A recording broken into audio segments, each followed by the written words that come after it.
Welcome to our weekly Southern Utah University Friday Career Connection.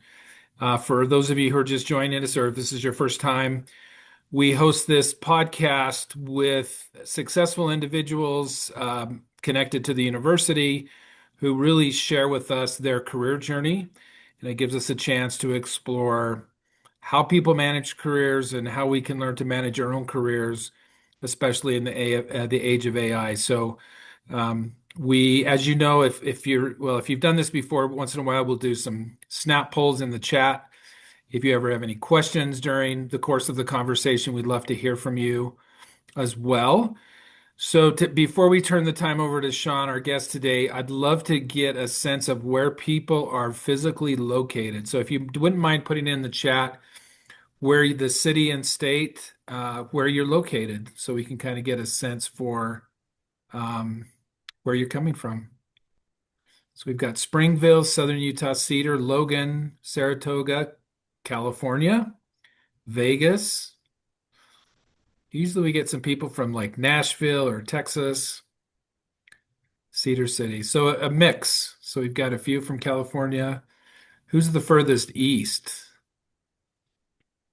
I guess those of us in Utah right now.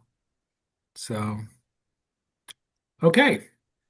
Well, great. Let's go ahead and get started. I'm really excited about our guest today, Shawn Vanderhoven, who I'm not going to give you much information, but I'm fascinated by the books that he's written, his expertise in leadership, and then working with the Wiseman Group, which is a really respected firm that I think a lot of us may know, but if not, we'll learn more about today.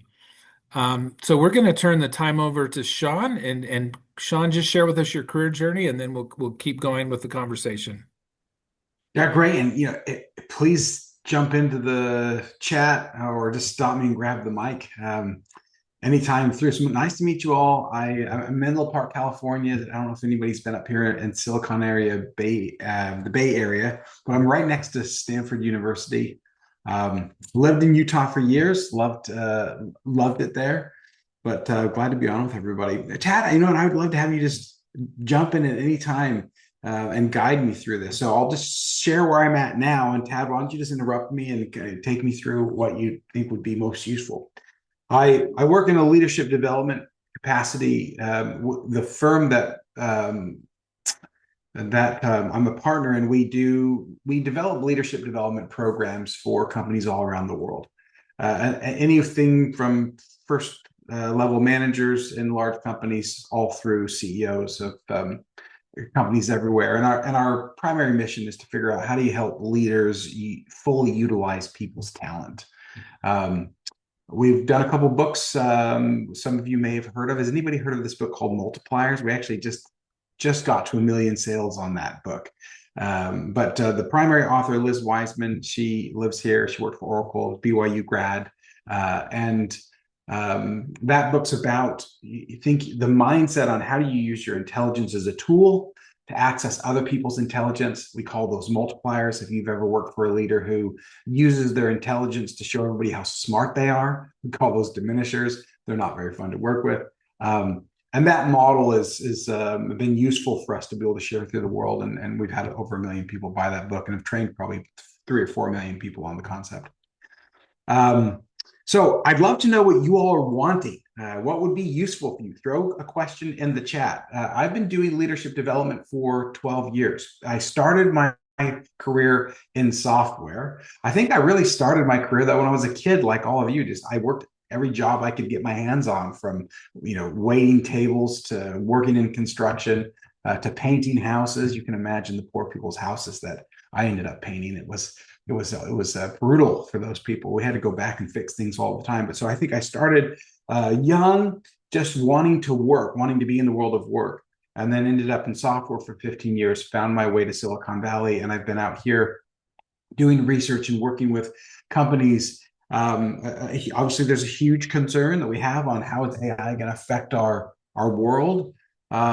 So somebody help me. Where do you want to start? What do you want to know? Could you discuss finding careers that match your natural talents and strengths? Brenda, thank you. There's there's a lot on this concept, and I think, and it's hard for us to wrap our fingers around, even know where to start. How do you start figuring out what your strengths are, and how do you match it to your careers? And so I'd say there's a spectrum for this. I mean, from a leadership perspective, as we work our way back, and I'll get back to where you are, Brenda, starting with this. The first thing that if you're in a management position that you want to know is you want to know what people's superpowers are. Think about, and so I'll apply this to your question here. I'll work from manager back to individual, trying to figure out their career path. But if you're a manager, you want to figure out what people do easily, the things that come natural to you, the things that you see on other people's teams, that on your team, that they can learn that thing very quickly.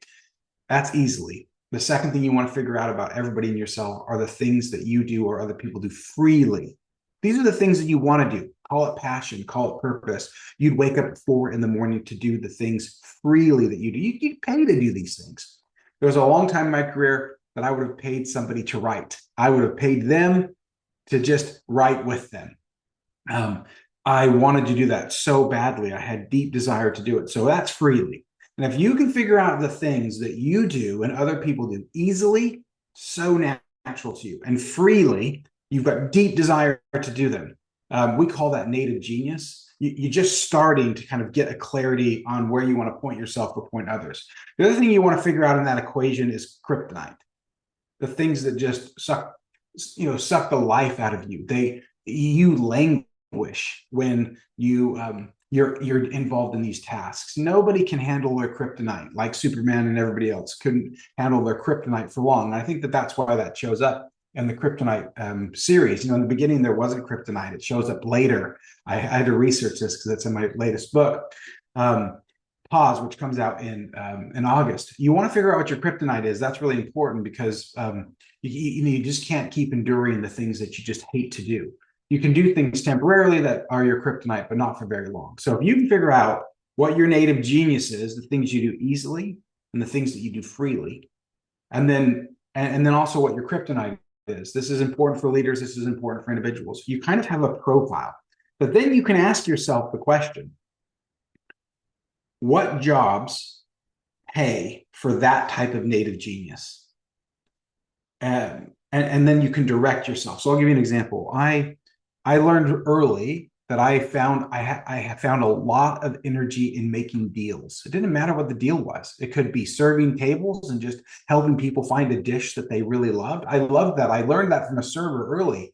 His name was Hefe. And I was working at a restaurant in Colorado, and he had this ability to, in a few seconds, find out what people loved. You wouldn't ask him what they wanted to order. He would walk up to the table and say, what do you love? Like when you enjoy a meal and it's Italian, we were in an Italian restaurant, what is it that you love? And they would say, and he'd be like, okay, well, then I'll make a few recommendations for you. He'd make those recommendations. Man, he made more tips than any of the servers by double. And he just had this ability to make a deal. And he taught that the key to making deal is finding out what people want, be very clear on what you want, and then figuring out how both people can get the win-win that we know Stephen Covey talked loads about. So I learned early about myself that I had a great amount of energy from making deals and any kind of a deal. So I learned that maybe sales would work good for me. Business development, first I went into software support, and then figured out, yeah, I'm even better at making deals with people. And so I put a lot of energy in that native genius. I also figured out that I really struggled. I didn't enjoy doing anything that dealt with contract work. I liked talking about the legal, kind of requirements of a contract, but I didn't love writing up the legal requirements of a contract. So I stayed out of that part of deal making. That was like kryptonite to me. So I think I would say, Brenda, that like you want to figure out what your native genius is, and then you want to figure out what jobs can you point that at. And then you want to understand what your kryptonite is. And if you can understand those things, then it can really help you figure out how you're going to leverage your native genius. Now, there's much more sophisticated ways of doing this, like strength finders or DISC assessments, or I think it's called the Kobe assessment, where it's looking at how do you best function as you are in motion. And I would say that all of those things are valuable. The more you know about yourself, the various frameworks that you can figure out. So the native genius model is a crude model. It's a quick model to figure out, what do I do easily? What do I do freely? What is my kryptonite? How can I point that at a job in the world that's useful? I would say you start there. You can read that in multipliers. There's a chapter in there called the talent magnet, and we talk about this native genius concept. But what you just heard is all you need to know. So don't feel like you need to go buy the book. But I think the more important answer to this question is to never stop asking that question. What is my native genius? Really learn about yourself, and then constantly be asking others and yourself and others, who pays for that genius? That's the second question. Who deeply needs this genius? Who pays for it? And then the last question is, how can I get in front of those people? Or how can I get into a job in that area? Okay, Brenda, was that useful? Any other follow-up questions you want to do before we move on from that? Shawn, I do want to ask you a follow-up question on that. So you went from software development to leadership development. So do you use those principles in making that pivot? Tell us more about that pivot and how you use that evaluation tool, if you did, in making that change. That's quite a dramatic change. Yeah, there was a massive amount of benefit that I received by moving from software into leadership development. So first, let me tell you about the pivot, how it happened, and then I'll tell you how I was able to leverage what I learned in software development and my role in that as I moved into leadership development. When I was so as a young man, I did nonprofit, 2-year mission for the Church of Jesus Christ of Latter-day Saints. I found that to be a very difficult experience, but valuable in that, I didn't really love knocking on doors and asking people to see if they were interested in religious concepts. But I found that to be a difficult but valuable experience. I came home and got into software development. I found out that one of my kryptonites was not building software. Like, it was building software. I could not build software for long periods of time and enjoy it. I would watch my colleagues. They could code all day long and get energy from this. And that the more I coded, the more I felt like I didn't want to code.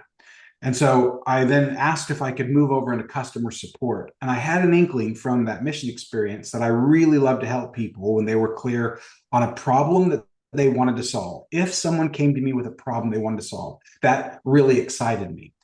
If I was having to find the problem that they wanted to solve, that wasn't as interesting to me. But I knew this about myself, that if you came to me with a clear problem, I really was interested in helping other people solve those problems. So software support started to work.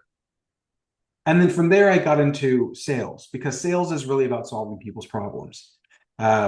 And I felt very excited about helping people define requirements. What were the business cases that they were trying to solve for? To see if our software had the features that they needed to accomplish to overcome those problems based, that were communicated in a requirement. I love that. I love that almost more than anything. Go work with a client, figure all the things the problems they needed to solve, restate those in business in use case scenarios that then I could check to see if our software didn't. If they didn't, I could go to the software developers and say, what would it take to build this? And then go back to the client and let them know what that would cost. That whole process of trying to be very clear on the barriers that prevented people from accomplishing what they wanted was something that I fell in love with. And I loved building solutions that solved people's problems. I could do this.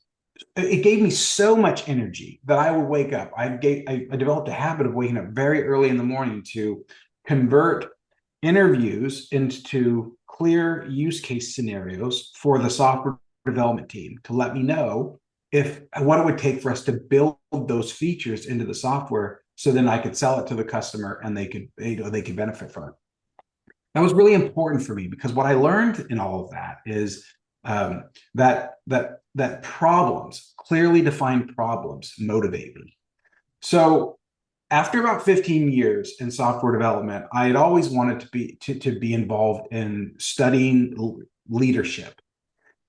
I accomplished everything that I had hoped to at the software company. We had scaled about 30x, and we had tremendous success. It became, it had global reach, and I couldn't see anything more that I needed to do that I was really excited about. So I reached out to a friend that I long been connected to, who was in this world of personal productivity, and he had written a couple books, and I just started to get counseling from him and several others to get into this field. And one of the recommendations that I had was to go and finish to go to a master's at Stanford. So I applied to this program at Stanford. It was a 1 year program. Actually, it was an MBS, a Master's of Business and Science versus Administration, and everything was teeing up, and I was going to go. And then I had a break. There was somebody who said, "Hey, listen, I'm getting ready to launch a book. Will you help me launch this book?" And so I decided not to go to Stanford and help this individual launch this book. And it turned out that everything that he needed was what I had learned how to do. He was essentially a customer who had a bunch of barriers, a bunch of problems that I was able to convert into use case scenarios like you do in software. And I was able to build out, well, what's the possible solution for all the things that this guy needed for his business launch, for his book launch? And then I went and negotiated all these deals with different people that offered services to help him, launch this software. I'm sorry, I'm stuck in software. This book launch, and it was services. It wasn't software; it was services. Same thing though. He had problems. He needed to get the word out on his book, and I was able to turn those into clearly defined use case statements, and then figure out who was the best person to help us solve those problems, as if they had a service or software to solve that for us. And so the core discipline of learning how to convert problems into statements that you could find a solution turned out to be a superpower in launching a book. And then I was able to use that same thing in researching a book. If you interview a lot of people and figure out what's preventing them from doing their very best work, you start to see trends. And then you can convert those into clearly defined problem statements. And then you can ask yourself, well, what's the best way to solve those problems? And then you can start doing research. And that led me to writing books and building workshops on those books. So, I mean, that's how my pivot went. I would say this: before I started doing software, I'd always wanted to be in leadership development. I loved reading nonfiction, personal productivity books. I loved leadership development. I admired the leaders in my life who had really influenced me. I was interested in understanding what makes a great leader and why are some leaders influential in certain ways and others aren't. And so I'd always had the heart for that, but there was just no easy way into it. And there's one more thing I'll mention. Before I started working for that software company, I started a leadership development company with this friend, and we were young, we didn't know anything, and we had no clients, but I was so excited to try to make it work. And I ended up having an interview with a fellow by the name of Hiram Smith. He was one of the co-founders for a company called Franklin Quest.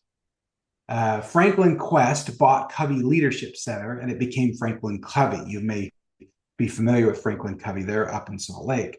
And at one point, they were one of the biggest training companies in the world. They had these Franklin planners. Some of you may, if you're old enough, you may have had one of those Franklin planners. They scaled that business throughout the world. They'd used the 7 Habits as a big deal. Well, Hiram Smith was one of the co-founders of that first group, Franklin Quest. And I told him about this leadership development company that I wanted to start and that had started. And he said to me, "You know what, Shawn, I think you're making a huge mistake. You don't know anything." And I remember thinking, oh, this isn't the encouragement that I thought I was going to get. He goes, "No, Shawn, I mean this. I want you to hear this. You don't know anything. You don't even know what you don't know." I was 21. He's probably 65 at this stage game. He's like, "Let me tell you what I think you should do. If you want to teach leaders someday, go get a job, study your books, learn how to be a leader, do something that's useful in the world, figure out how to apply the principles that you're learning from others, figure out how to scale your influence. And after you've really done that, then start a leadership development firm." And man, I took that serious. I wasn't enrolled in the school, and I didn't have the grades to get into the school that I wanted to at the time because I didn't take high school very seriously. I worked a lot during high school, but I didn't take it seriously. And what I did was I went to this fellow that owned the software company, asked him if I could get a job, first level job, entry level. And I did exactly what Hiram recommended. I got my degree. It took me 10 years. Went part-time at night. Ended up moving from Colorado to Provo so I could go to BYU in the evening. And over that period of 15 years, I just took that advice very seriously. I just tried to learn everything that I could about leadership, and I applied it in this software company so I could figure out what worked and what didn't work, or what worked for me and didn't work for me, and for the other leaders in the companies we grew. And by the end of that 15 years, I felt like I was ready to make that pivot to then try to go, build somebody else's leadership development business so I could get into that through somebody else's practice before I went off to do my own research. So I don't know if that was useful, Tad, but that's No, the pivot. that's wonderful. I love the fact that you identified your superpower and went with it and had the courage and conviction to do that. I also loved what you said about problem solving. I don't think we emphasize that enough in adding value to an organization is how do we help solve problems? And by the way, Hiram Smith, his daughters went to school here at Southern Utah, and the Oh, is that Sherwan, right? Sherwan Smith Center, the student center, is named after his daughter Sherwan Smith, who Oh, unfortunately very good. died in a car accident a number of years ago. And we were we worked very closely in student government when I was a student here. So that's a Oh. I can see him giving you that advice. So Yeah, stop me in my tracks. Man, he's it was a very moment he where was you really feel small, but you're grateful later. yeah. I'm sure it helped. We've got a question from Richard who wants to know where would be the best sector or industry for the skills that you've been describing. Well, that's a great question, and I don't know that I know the answer, but let me just try to let me try to wing it. Here's what I've learned. I've hired a lot of people in my life, and what I've learned is that, I just read an article not too long ago that was called um, a higher, it was higher fat. I can't remember. Higher, slow, fire fast. That's what it was. Higher, slow, fire fast. It's bull. Here's the reason why we just can't figure out from hiring. We can't in the hiring process reasonably predict how well a person's going to work out. Anybody that tells you otherwise, I've not seen the data that suggests otherwise, because it's this whole thing, like just the reason why we can't predict what's going to happen in the stock market. You can really get to understand somebody's personality profile and their strengths and their past experiences and put them in a new environment. And for whatever reason, things just don't work out. We've got some predictive capability, but it's really weak. We just really struggle to predict how well somebody will do in a job. After you hire somebody, you go through this, honeymoon period, and then you get to the real deal, and you learn how well somebody's going to respond to the situation, the leadership, and the challenges that they have in that environment, depending on, and there's a million variables. And so you start to learn how somebody responds, and then you also try to influence if the problems that they have, if they can overcome those problems and become real, we call them impact players, people that really contribute at an extraordinary level as time goes on. And it's your goal. Your job now is to do everything you can to help that person become an impact player. Not everybody's going to do that. So we know that we can't predict how somebody, not really, not in an incredible way. We haven't been able to find ways to predict on how well somebody's going to do in a job. I will say this, there's a caveat to this. There's some research that says that in very narrowly defined tasks, you actually can do some predictive analysis to determine how well somebody's going to do in a particular task. But when the tasks are fairly open and the environment is changing and there's an adaptability that's required, it's very difficult to predict. Why am I saying all that? Because what is useful, the people that really crush it, are the people that have the ability to reframe a threat as an opportunity. Let me say that again. Or shall I say, they run into a problem that could be fairly threatening. Maybe you're worried about how you'll look if you don't do well at that, or it's not clearly defined, but there's these unforeseen obstacles that come into your path. And a lot of times those will look as they are risks, they are challenges. Maybe it's this, maybe it's that your boss isn't defining clearly what the priorities are. And so you have to make a bet on which priority you're going to put your energy into because you can't do everything well.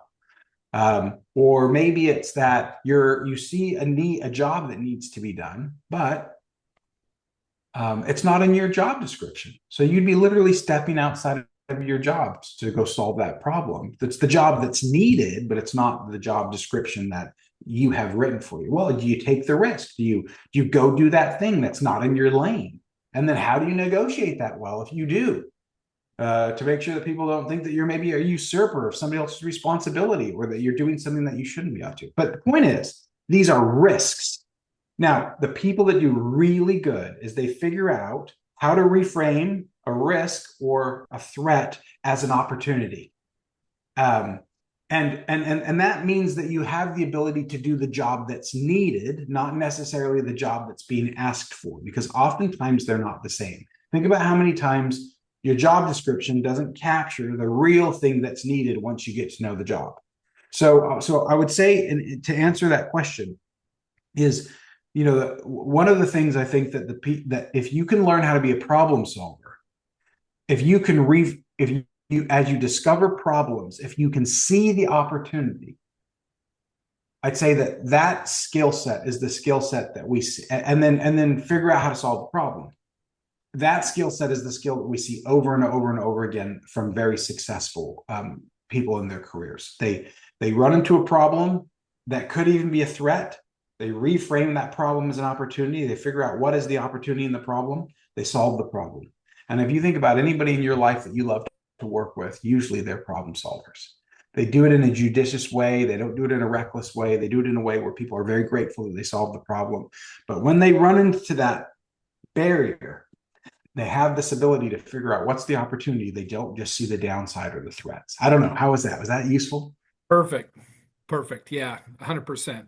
And I would assume that applies to all sectors, all industries, whether you're in nonprofit, higher education, industry, manufacturing, that can be applied across the board. It just doesn't seem like that there's ever a shortage of problems. And I think that if we have the idea that we're problem solvers, that's what we do. We solve the problems that people desperately want to be solved. It just seems like those are the people in the world that always have a job. They're just wanted because that the world is nothing but a set of problems to be solved. Yeah. I heard Stephen Covey one time when I was in grad school. He said the economy was in a downturn and we were concerned about job placement. And he, with his wisdom and his years of experience, said, you shouldn't worry. He said, you need to focus on being a problem solver, a successful employee, because there will always be jobs for good people. And that's always stuck with me, even when the economy's not doing well. Um, if we focus on the value that we add, solving problems, we'll always have a job. So Yeah, I think that's true, Tad. And I think that there's a lot of talk about AI. You hear that futurists are saying, well, if you're not a plumber, you're not going to have a job in 5 years. That's frightening. Then you hear other people say, and the other thing, we don't really think that AI is going to have much big a difference. That's probably not true. And then you hear people say, yeah, we don't know how many jobs AI is going to produce. And I think that's probably true. And then everything's, probably true in the middle. But if you think about any new trend, like none of us have gone back to the white pages and the yellow pages. For those of you that are old enough to know what that is, we used to have these really big books that had all the phone numbers that could be put into in like a city. That was the yellow pages. It was all the businesses. The white pages were where people lived and what their phone number was. Well, when the folks in Mountain View decided that they were going to try to organize the world's information, these are the Googlers, Larry and Sergey. They bring us this world, these algorithms that could, figure out. You could put in a search and you could find yourself. Now, the first time that we all Googled ourselves when we were kids, when you grew up with the yellow pages and white pages, you were astounded by this. You couldn't even believe that you could go type into a little text box on a web page your name and it would bring up all this information about you. Or you could find a plumber down the street by just typing this in. This was revolutionary. Now, let me tell you what happened. We didn't go back to the white pages and the yellow pages. Just like we haven't really preserved the horse and the buggy. Like, of course, you can do that for fun if you go to a place and you want to have a romantic night with your girlfriend or your spouse. But like the horse and buggy's out. We didn't get rid of electricity to stick with candles. You all know what we're saying. We know AI is not going back in the box. So what's the real question then? It's not, we can't tell the future on how many jobs it's going to eliminate and how many jobs it's going to create, but we do know this: it's here to stay, just like Google. So we can figure out how can we leverage this to solve problems right now that we can see. So think about this. I just heard the CEO of Instacart. I can't remember his name, darn it. Somebody can look it up real fast. The CEO of Instacart just was asked this question in this thing I was listening to. And he said, man, it's so overwhelming to learn AI. How do you learn AI? Like, how can you, it's exhausting to keep up. Who's felt this? It's changing every single day. Yesterday was hallucinating. Today it's not. Like there's so many things that are happening at such a rate here. And he said, here's what you do. You just wake up every morning and ask yourself, what's the problem that I need to solve today? And then you see if AI can help you solve it. And you just do that once a day. Just write down on a piece of paper every time you get to your computer, what's the problem I need to solve today? But then go see it, go try it. See if AI can help you solve that problem. Man, the people that think that way will stay current. They'll be able to just one problem at a time figure out how they can leverage the resources that are But out there I don't to need be all able of to it. then try to solve the problems, right? Yeah. So I think somebody want to say something? No, okay. So the point is, it comes back down to this thing, Tad, about solving problems, being a problem solver. If you want to learn anything, you ask yourself, okay, what's the problem that I need to solve today to create value? And then what are the tools that I have to solve that problem with? And from the caveman era to today, the people that ask that question, what tools can I use to solve the problem in front of me, are the people that have been successful through our extremely rich history of humans. Yeah, you should write a book about that. Definitely not. I'm definitely not an expert on that. So, but the people that have written that, I think that as you look at all of the self-help books that are really successful, they pretty much point us into this direction on like how do you build the habit of recognizing the problem, recognizing the tools that are available for us to solve the problem, learning how to use those tools, solve the problem. Wash, Yeah. rinse, and repeat. Yep. So true. All right. We've got a question from Tahid McNish. What's the number one communication trait of a multiplier? Aha, that's so fun. Um, so for those of you that don't know multipliers is, I said it earlier, but I'll say it one more time again real quickly. Multipliers are these leaders. Everyone's worked for a multiplier, hopefully, that use their capability to identify other people's capabilities and they put people's skills to work. So you use your intelligence as a tool to access others. That's the idea. And we love it when we work for people like this. They create space for us to play big. They challenge us to do really hard things. And the number one thing that we've learned about multipliers as we've studied them is they are intellectually curious. These people really want to know what other people think. Man, I was not like this natively as a young professional and even as a young leader. Oftentimes I would get so into what I thought and the way that I thought solved problems that I was just mostly interested in what I could do with my hands and with my own direct contribution, that I wasn't very curious about what other people thought or how other people would solve problems. And so I've learned a lot from these multipliers. Multipliers are so curious about how other people think and therefore they're intellectually curious. They want to know about how other people solve problems, and the skill that we see that shows that is they ask really, really good questions and a lot of questions. Multipliers are incredible at when people come to them with problems, they usually don't start with an answer. They usually start by asking 20 questions. And what this does is it gets other people's intelligence in the game. It's like if you're really good at prompting AI, well, we don't have to be great prompters anymore, prompt engineers anymore, because AI is coming along so quickly. But in the beginning, it really helped, but it still helps. If you know how to ask the right questions, you get better responses. And multipliers ask people a lot of questions. And so if you're in a leadership position, ask people a lot of questions. And if anybody's interested, actually, Tad, I can send it through. There's this thing that we call the value question ladder, and it's 6 different question types and that you can use to ask people really great questions. I will share that so that can be distributed after the show. Sure. We'll definitely do that. All right. I love that. Jonathan wants to know about your thoughts around the role of leadership in organizational structures. And we could probably talk about this for hours, specifically when leaders create and support those structures and when structures support leadership. It's an interesting question. Well, it's really fun because it deals with this book that is coming out in August 4th. It's called Pause: How to Lead Brilliant Work in a Busy World. And the fundamental question that we were asking in this research project was, what do the very best leaders do to create systems of focus where people are able to do massive amounts of deep work in the most distracting environments imaginable? And on the flip side, what do the worst leaders, if you will, make it even harder to focus? They take the existing chaos and they amplify it. And I'll share with you a few things that we learned from like a from from like a grassroots perspective, what people said their experience was. When we interviewed people that worked for leaders and they worked in organizations that had an environment that amplified distraction, meaning it made it very difficult for them to focus on doing their very best work. So they would have said to you, man, the one thing that really holds me back from making a difference here is I just can't get deep. I can't get into my thinking. I can't write that paper. I can't write that article. I can't do the coding that I'm asked to do. I can't, make the sales calls that are required. Whatever the thing is that you need to do deeply to crush it at that job, you can't do it. Okay, so I think that's the problem that we were trying to solve.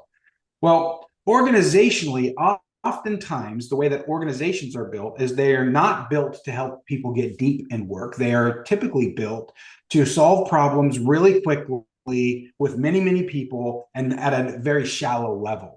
And so we're expected to attend too many meetings, answer every question that comes into our inbox, be on all the time, and go very, very fast. These are all enemies to depth. So what we learned in this research was leaders who were really good at tapping the brakes, they were really good at asking the question, how can I use the talent on my team to have massive impact versus using the talent on my team to do lots of stuff, lots of activity where you're busy, but you're not productive.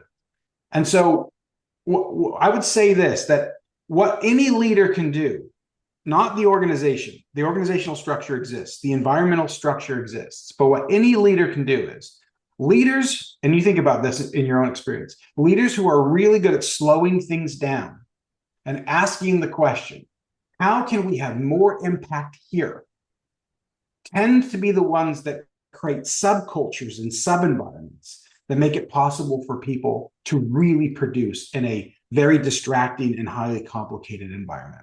And that's a role of leadership, because the environment by default is going to normally, in large complex systems, it's not going to favor deep quality work unless a leader builds a subsystem that makes it possible for there to be extreme productivity.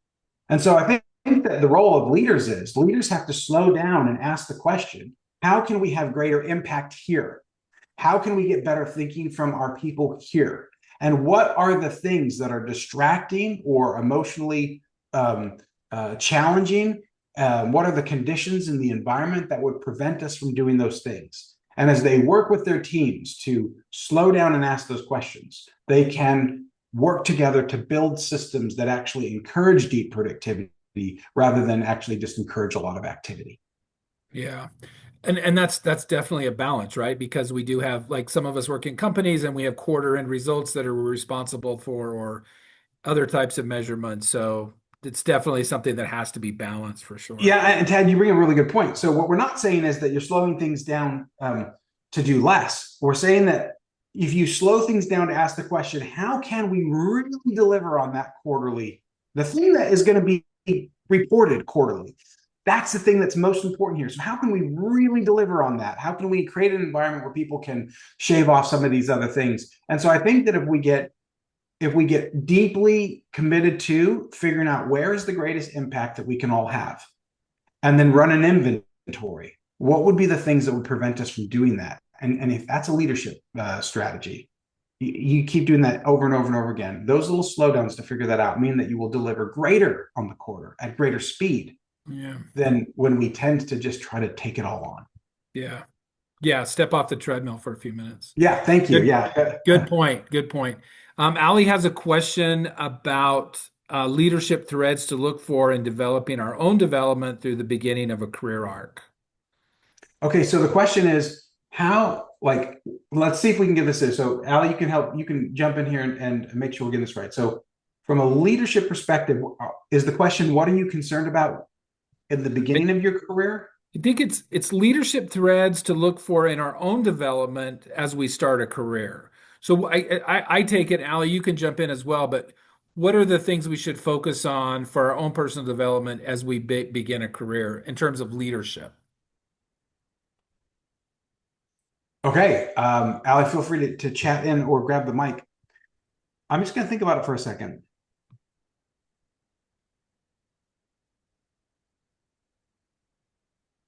Well, maybe we could reverse engineer the question. Think about this, and feel free to throw this into chat. I would love to have people throw this in chat. Say one thing in chat.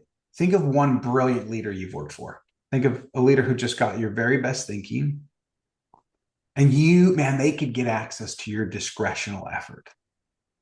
What did they do? Put it into chat.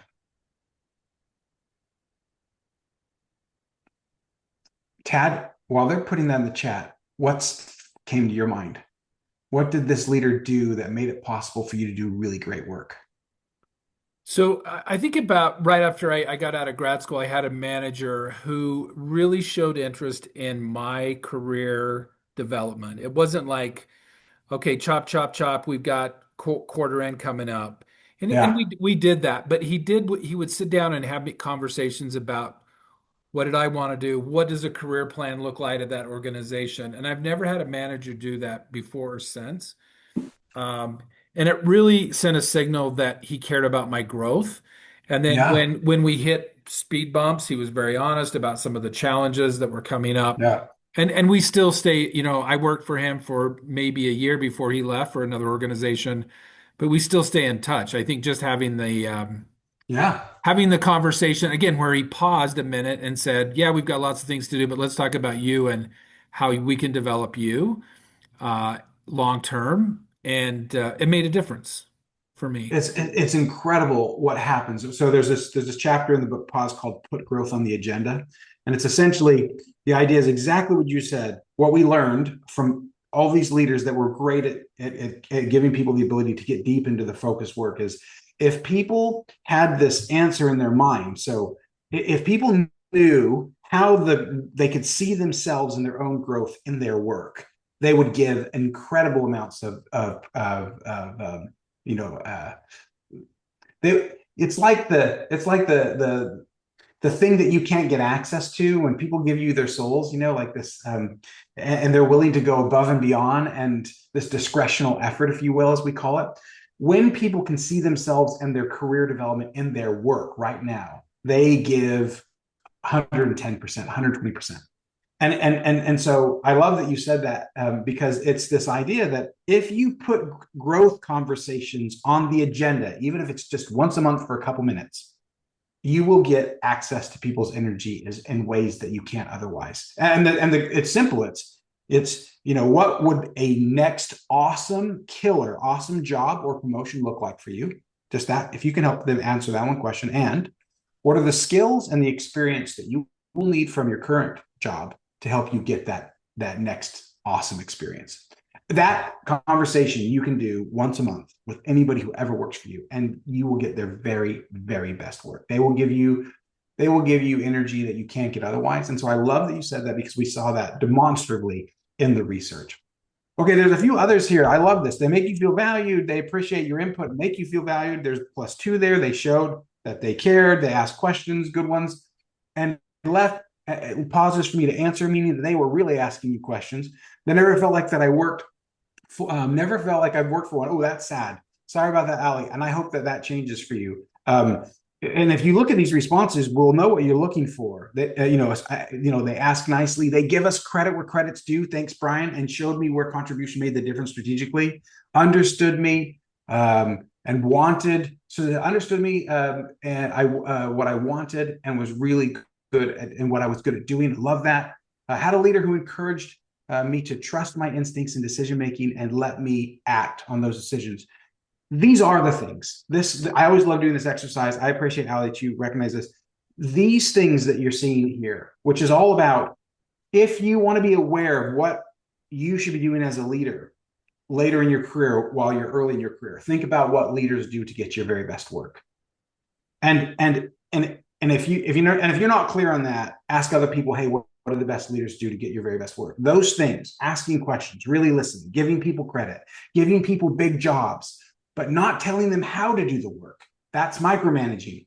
Giving people big jobs, but supporting their work, but letting them actually do the how. As a leader, you can own why we do things. You can even own what, but you got to give away how. You've got to let people go and do the work. You can tell them what's wrong with the work and how you want it to be better. You can support the work, But if you don't really pass the ball, then you can't dribble, you can't play basketball. If you never let it go, we're not playing basketball. We just look ridiculous. We're walking down, the court, both of us holding the ball. And now we're not playing the game. So I think that one of the things that you can do is be aware of the things that unlock you, your capability, what leaders are doing, and then as you're growing in your career, and then I would say the most important thing that you can do is ask better questions and give people responsibility for jobs and hold them accountable. That means that they're responsible for how to get it done, and you're responsible for what great looks like and holding them accountable for that. I hope that was Yeah. useful, Ali. And actually, I think you would really love multipliers. As a result for this, there's a lot of that that's really been captured, and also in pods as well. What are these behaviors that unlock our abilities?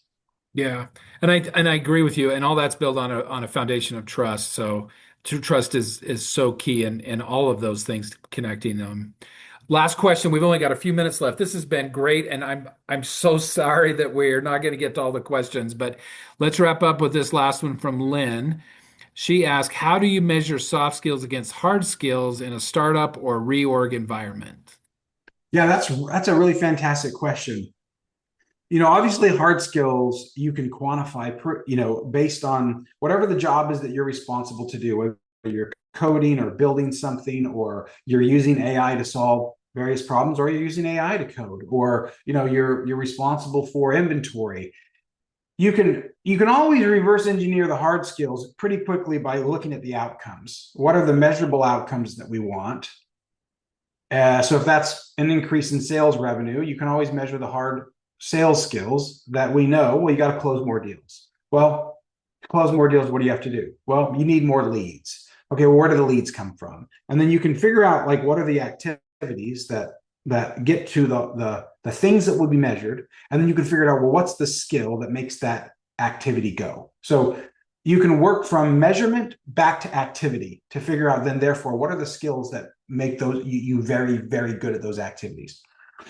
um, Hard skills. But half the time, the skills that make those things go are the soft skills too, like learning how to listen and asking better questions, and understanding psychological safety and how trust works, and understanding what makes it possible for people to step up and play bigger versus people holding back when they're afraid of being reprimanded, or these types of things. So the soft skills and the hard skills are intrinsically linked together all of the time. There are cases where they're not, like in some kind of a factory work where you're not working with other people and you're doing things in a self-contained bubble. It's true that maybe soft skills may not be as important, but you're always kind of asking yourself the question, like, what are the hard skills that roll up to the measurements, and then the question is, what are the soft skills that make those hard skills go? And I think that we should never stop asking ourselves the relationship between hard skill and soft skill. Soft skill is like fuel. It's what makes the hard skills shine. It's what makes them push forward. The hard skills, like the car. You need fuel to make the car go. And so I think that this is a relationship that we should never ignore. We should always be asking ourselves, what are the hard skills that I need to crush it on here? And then what are the soft skills that make those hard skills go?